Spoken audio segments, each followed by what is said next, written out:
Welcome to Resilience and Restoration, the podcast that reminds us that together we are a resilient species. We people are incredibly resilient. We can bounce back. And individually we are able to be restored to wholeness. Wholeness within ourselves, wholeness with God, wholeness within all of creation. I thank you for joining today. My name is Greg Powell and I'm the minister at Castlegar United Church. During these days of COVID-19 restrictions, connecting somehow is even more important than ever. And so I thank you for tuning in today.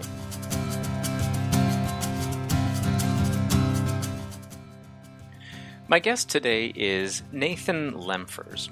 And Nathan grew up with fairly easy access to the outdoors, to nature, to ecosystems, which began a process of piquing his curiosity into how we can care for this creation that is around us.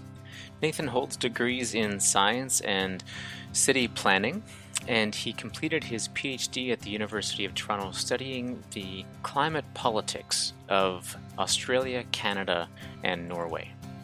Nathan's current research is with the Smart Prosperity Institute at the University of Ottawa, where he studies the political economy vis-a-vis electric vehicles. Nathan is a personal friend with whom I always look forward to connecting whenever I'm in Ottawa.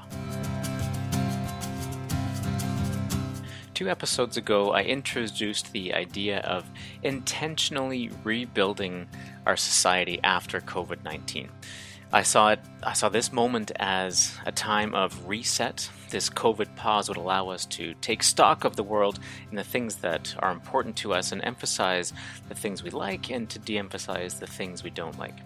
Whether or not this actually serves as the scale of reset that I imagined, only time will tell. Nathan has a different opinion on that one, which we'll get into. But part of rebuilding our society is to focus on the kind of economy we want, the kind of management of home that we want. How do we want our transactions to focus? We could continue rebuilding an economy that is arguably destroying the planet, leading to greater destruction, or we could take this time to rebuild the kind of economy that allows life to thrive throughout this planet.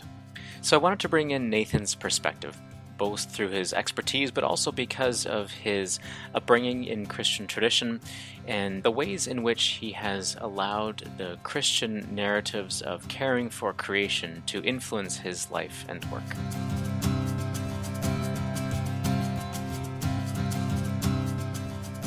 So Nathan, it's been a while since you and I worked together at the Pembina Institute when you were, Nathan Lemphers, better than average guy, scientist, and so on.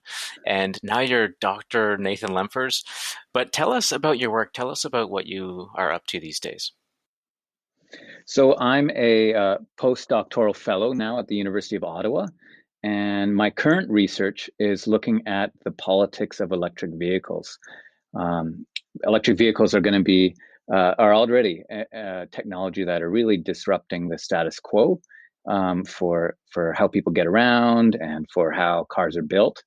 And it's going to play out really differently depending on where you are, both globally, but also within Canada. It makes a really big difference if you're in Alberta versus BC even. So I'm studying the regional political economy, how this new technology impacts the politics and the economics of different places in Canada. And do you think we're close to a tipping point with electric vehicles? Are we close to it being a disruptive technology, or is it already? I think it depends how you slice it. So in places like BC, which has the biggest amount of electric vehicle sales on a sort of market share size, I think you're up to around 10% now of all new cars are battery electric in BC because of a host of great policies that the province has. That's starting to be very disruptive for auto dealerships. And it will be once there's more and more of these cars sold for how you repair cars for folks who are car mechanics and part suppliers.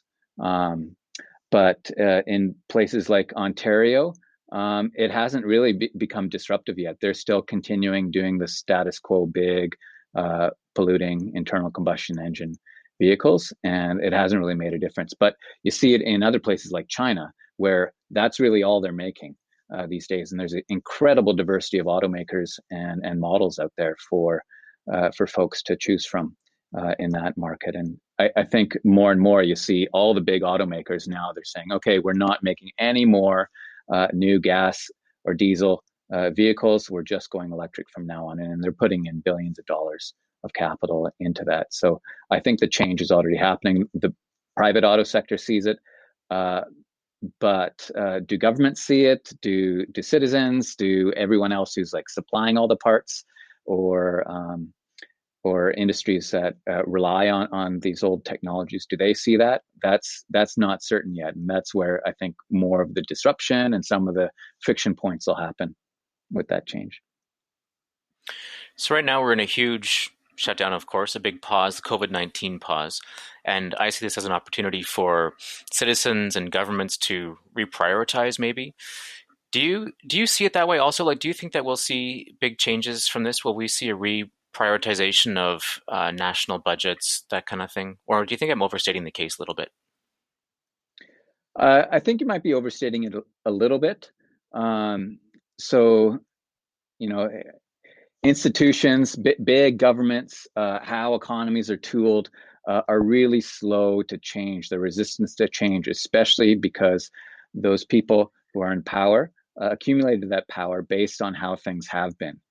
And it's really difficult to change who's in power and the ideas that have currency in that particular system. So expecting things will flip because of COVID-19, I think, is unrealistic. But there has been, in the last few years, some really positive, encouraging change that some of these big, clunky, slow to move institutions were already changing, right? And that's seen in a lot of the work that's coming out of Ottawa. It's seen in major centers of global capital like London and New York, where banks are saying, no, we're not funding commercial banks. We're not funding any more coal projects, or we're not funding any more oil projects in the Arctic, for instance. So they're starting to slowly shift and deploy that capital elsewhere, hopefully in less destructive places in our economy. And I think what you're going to find when banks or companies are distressed, they're going to be looking in particular to where the change is going, where is the inertia taking them, and right now that's carrying them towards a cleaner future, for the most part. There are exceptions, particularly in places where you and I grew up in Alberta. There's a lot of people who want to just go back to what they're used to go back to the good times. But even looking at the last 5 years in Alberta, it's been a really tough go for a lot of Albertans and for a lot of companies in status quo oil and gas development. So I think there's an opportunity to change, but whether or not there's appetite in across the board in Canada, that remains to be seen. So I think that's where you need to highlight leadership from different cities or companies or provinces, to shine a light to other folks who might be a little bit more resistant, to say that it can be done and it can be profitable, it can be good for our social well-being as well. So speaking of Alberta, what do you say to people who are in Alberta right now? They've depended on a certain way of earning a livelihood. They're probably freaking out a little bit right now. What words of encouragement do you have for Albertans? It's going to be tough, and it's not going to be easy. But I think the province needs to look to the future. It has done that in the past, in the 30s, during the Great Depression, and it started to develop more of its natural gas industry. It looked to the future after World War II, when it discovered a lot more oil in the province. In the 1970s, when there was the oil crisis and the prices for most oil and gas just tanked, they looked to the future, which was the oil sands, and really started to put in a lot of sweat and money into that sector. And it turned out to be incredibly profitable. And now I think for Albertans, I would say, what's the future now? Where's the world headed? What's the thing that Albertans can make or add to the economy or to society that people really want? And I'm not so sure if it's bitumen anymore. In fact, it isn't. That's pretty clear with it trading at negative prices. In fact, they had to pay people to take it off their hands.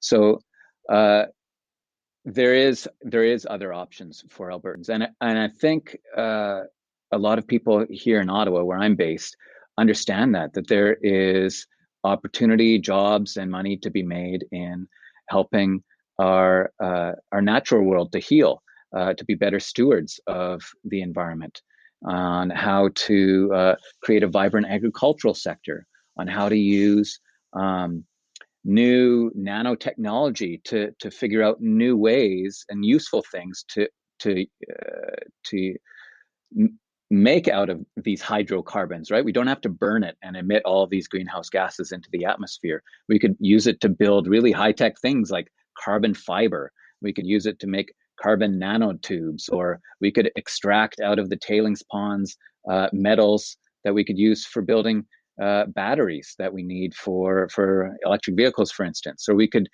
create hydrogen out of the ground from our old oil and gas wells to power the future. There's all sorts of options, even within oil and gas industry, to move forward. And in the meantime, there's lots of opportunities for younger Albertans to train up in areas that are going to be growing, whether that's in the bioeconomy, agriculture, or in energy efficiency or renewable energy. There's lots of great opportunities in Alberta for that. It's just being able to weather the storm of the next few years. That's going to be tough, and making sure that politicians there get it, that there is appetite, and I'm confident that there is. I think the previous government indicated that there was within Albertans, and the money that flowed into the province into those new emerging areas really was a testament to that. Yeah, the citizens hold a lot of sway in this, maybe less sway than our ancestors had imagined when we drew up the Constitution, because we hadn't foreseen this level of corporate involvement, probably. But the individual consumer and the voter and the investor, individuals like you and I, do hold a lot of sway. And you mentioned the price of oil being a lot less than what the province of Alberta had forecast. Absolutely true. And you also wrote a piece that said that regardless of the price of oil, the trend that we're seeing in electric vehicles, and I take that to mean the trend that we're seeing toward greening our economies in general, will continue. Can you say more about that? Why are our behaviors not predicted by, say, the price of oil or the price of other consumer goods? Because because humans aren't rational people. It may be completely mind-blowing for some people to realize that, particularly orthodox economists, or people who have that sort of standard economics 101 teaching through any university education, or even high school for that matter. That's simply not the case. People have all sorts of reasons for making the economic choices that they do. Part of it is because that's what they grew up doing. Part of it's because it's an aspirational good. Part of it's a status thing, why they make these choices.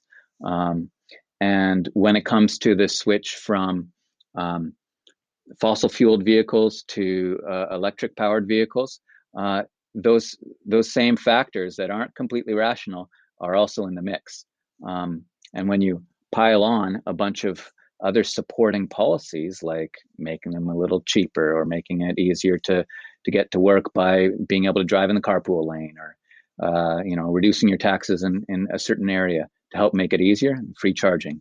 These are, or free ferries, these are all things that would help people make the switch over to electric vehicles. But it's not nearly as rational as some people would say. People always hold up Norway as a place where over 60% of new electric of all vehicle purchases are battery electric, right? It's 10% in British Columbia. So there are places where it's much more mainstream. Mm-hmm. Does it relate to identity? Like in Norway or British Columbia, a British Columbian, well, 10% of us would say, I'm the kind of person who would buy an electric vehicle.